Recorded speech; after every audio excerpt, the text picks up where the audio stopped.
Oke, selamat siang semua. Kita bertemu lagi ya di pelajaran biologi. Nah, kita langsung masuk ke bab selanjutnya yaitu mengenai sistem saraf. Ya, jadi di sini nanti kita akan mempelajari mengenai ada 3 ya yang penting, yaitu pertama mengenai sistem saraf itu sendiri, terus nanti ada hormon ya, dan mengenai panca indera.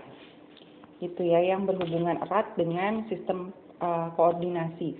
Jadi sebenarnya kita pelajari di sini adalah koordinasi yang terdiri dari 3 sistem. Gitu. Nah, kita lihat dulu pertama mengenai sistem saraf. Nah, dulu pas kita mempelajari mengenai sel ya, kita pernah juga mempelajari mengenai ini, sistem saraf ya, tentang gambar dari struktur sel saraf gitu. Di sini kalau yang di tengah ini adalah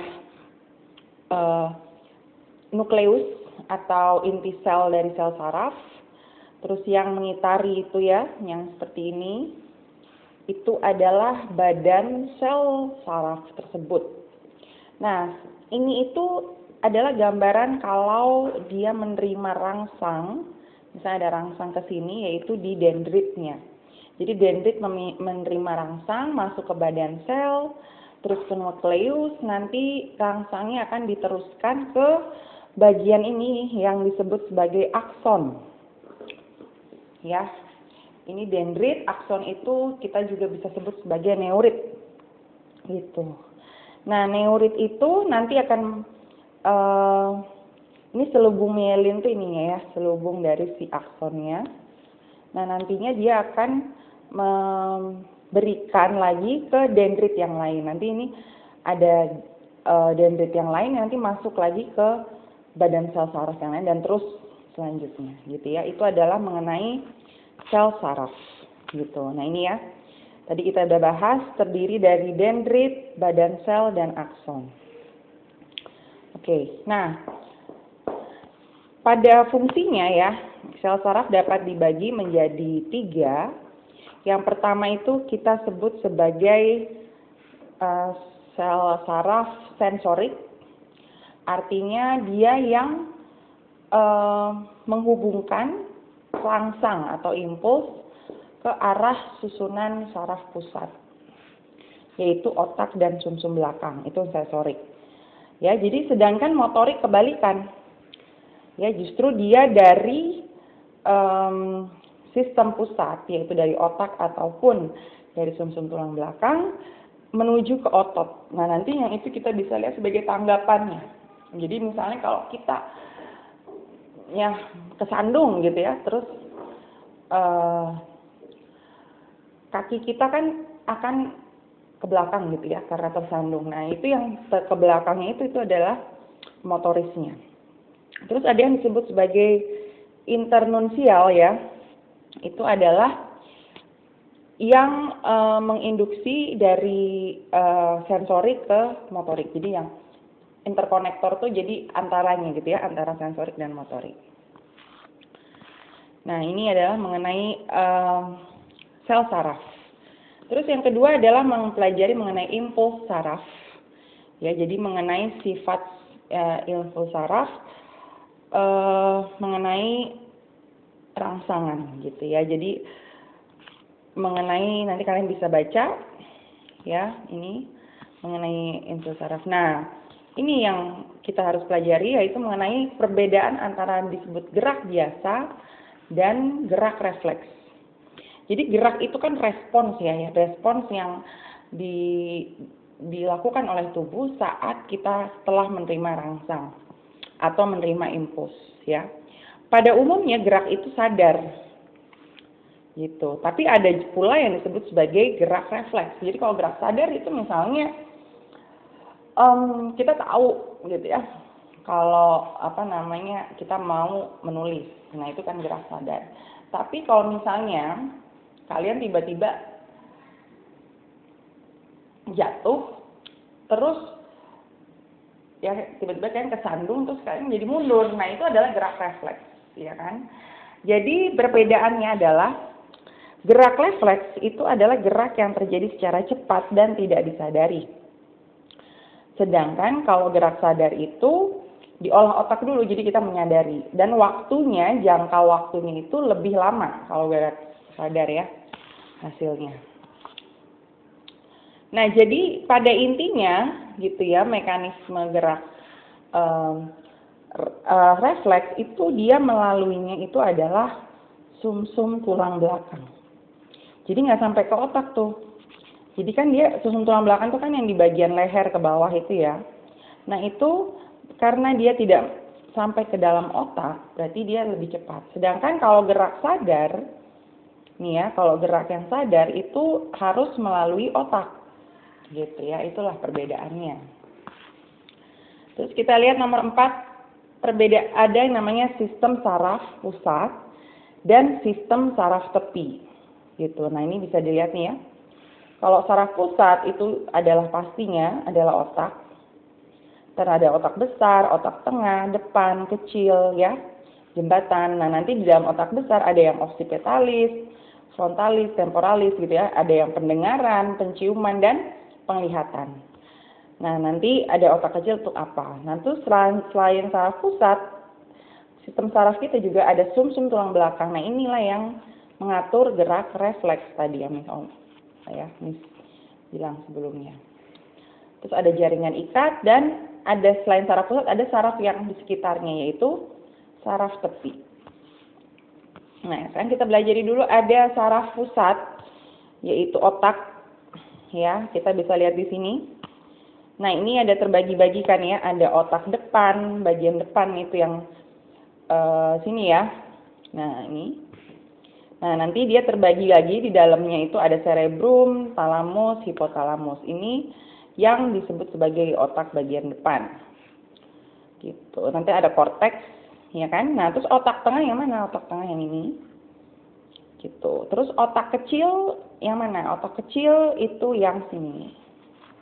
Ya kan? Gitu. Nah, ini ada otak belakang itu yang sebelum sumsum tulang belakang di sini. Nah, ini bisa dipelajari di sini ya. Nah, kita lihat kalau otak yang besar ya. Otak besar itu cerebrum, yaitu bagian dari otak depan ini. Nah, otak besar itu merupakan bagian terbesar dan terdepan dari semua otak. Jadi dia yang mengatur intelijensia, memori, kesadaran dan pertimbangan gitu ya. Jadi otak besar itu nih, lihatnya tadi ada lobus-lobusnya kan. Occipitalis sebagai penglihatan, temporalis sebagai pendengaran, frontalis sebagai pusat kepribadian dan komunikasi. Jadi di otak besar itu isinya seperti ini, yang 3 lobus yang utama itu ya. Nah, kalau otak yang tengah itu masih bagian dari otak depan, disebutnya sebagai otak tengah yang ini ya. Nah, otak tengah. Nah, otak tengah itu mesencephalon, fungsinya untuk refleks mata, ya, posisi atau kedudukan tubuh. Kalau otak yang bagian depan, talamus dan hipotalamus untuk pengaturan suhu. Ya, otak kecil, fungsi utamanya untuk koordinasi tubuh, keseimbangan dan posisi tubuh. Ada jembatan feral, fungsinya untuk menghubungkan otak kecil bagian kiri dan kanan. Itu kalau kita lihat tuh ya, itu yang gambarnya. Bisa dilihat di sini. Nah, ini kan ada otak sini. Nah, ada jembatannya. Nah, di sini ya. Gitu. Oke, ini mengenai otak. Terus ada sumsum lanjutan. Ya, sumsum lanjutan itu terletak di antara sumsum tulang belakang dan bagian otak lain. Fungsinya untuk mengatur denyut jantung, tekanan darah dan lain sebagainya. Kalau sumsum tulang belakang, fungsi utama ini pusat refleks yang tadi Miss omongkan ya. Nah, terus apa sih yang disebut sebagai saraf tepi gitu ya. Jadi saraf tepi itu terbagi 2, ada sistem saraf sadar dan tak sadar gitu. Nah, ini kita bisa lihat ya. Apa aja sih saraf-sarafnya ini ya. Nah, ini yang saraf yang tidak sadar. Ya kan? Ada yang saraf otonom, itu artinya bergerak sendiri. Nah, itu yang disebut sebagai parasimpatik dan simpatik. Nah, ini sering ditanya. Jadi kalau parasimpatik dan simpatik berarti pekerjaannya secara antagonis kan, artinya berbeda satu sama lain.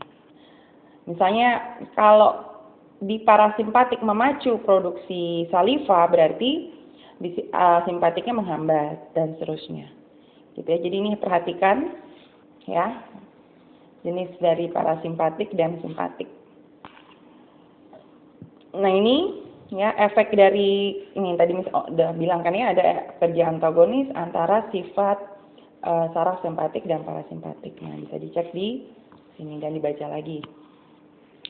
Terus pengaruh zat psikoaktif terhadap sistem saraf. Jadi kan sebenarnya kalau kita sakit ya secara mental itu kan berarti ada hubungannya juga dengan saraf, karena dia mengatur emosi dan lain sebagainya. Kalau di psikiater memang pasti kita bisa diberikan obat yang mengatur, bisa mensupres hormon, mensupres kerja otak dan sebagainya. Nah, disebutnya sebagai zat psikoaktif. Ya, jadi zat psikoaktif itu berguna bagi ilmu kedokteran jiwa untuk mengobati penyakit mental dan saraf. Tapi tidak boleh tanpa resep dokter. Ya, kalau jatuhnya tidak menggunakan resep dokter sesuai dosis yang diberikan dokter, berarti dia sudah nanti jatuhnya bukan obat, narkoba jadinya, ya. Nah, terus ini ada yang disebut stimulan, ya, menstimulasi sistem saraf, depresan, mengurangi kegiatan sistem saraf, gitu ya. Biasanya kalau kita susah tidur, gitu ya, salah satu obat tidur pasti mengandung depresan. Ada yang halusinogen, jadi itu yang berhubungan dengan persepsi kita, jadi kelihatannya ada bagi orang yang mengkonsumsi padahal nggak ada, gitu. Itu adalah halusinogen. Euforia memberikan rasa gembira. Nah ini ya contoh-contoh jenis obat-obatan ya yang berpengaruh terhadap saraf. Ya sebenarnya boleh dikonsumsi asal memang sesuai dengan dosis dan ada resep yang diberikan oleh dokter. Gitu. Oke ya. Untuk hari ini kita sampai di sini dulu ya, nggak ada latihan soal ya, kita lanjut minggu depan untuk yang hormon dan panca indera gitu ya. Jadi hari ini cuma penjelasan ini saja. Oke, sampai di sini dulu. Selamat siang semua.